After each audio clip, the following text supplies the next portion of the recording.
I needed cash, fast. Summer was almost over, and my savings looked like a tumbleweed rolling across a dusty plain.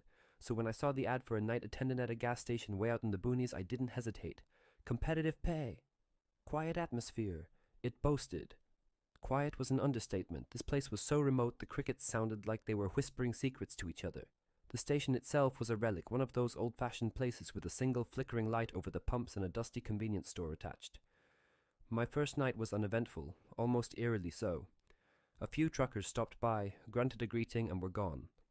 Mostly, I just sat behind the counter, scrolling through my phone, the silence broken only by the hum of the ancient refrigerator. Then things started to get weird. It began with the shadows. They seemed to move on their own, stretching and contorting in ways that didn't make sense. I'd catch glimpses of them in the corner of my eye, but when I turned to look, they'd be gone.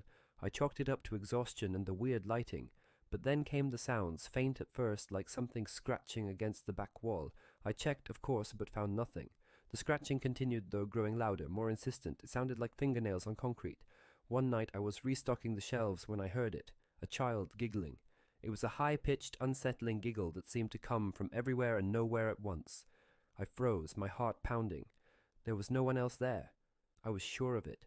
I grabbed a flashlight and slowly made my way through the store.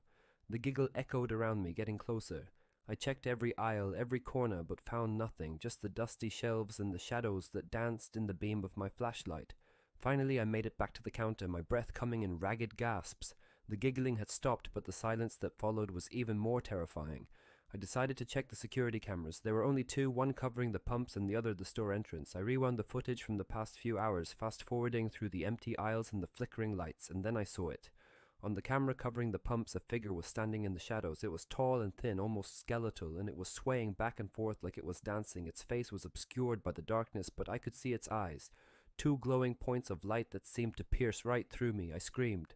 I don't remember what happened after that. I must have blacked out. When I came to, it was almost dawn. I grabbed my stuff and ran out of there, vowing never to return, but that wasn't the end of it. The thing followed me home.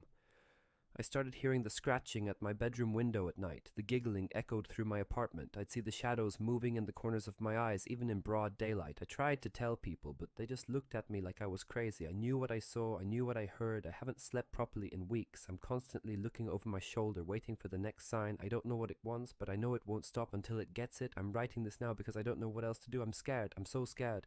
If anyone has any advice, please, please help me. I don't know how much longer I can take this.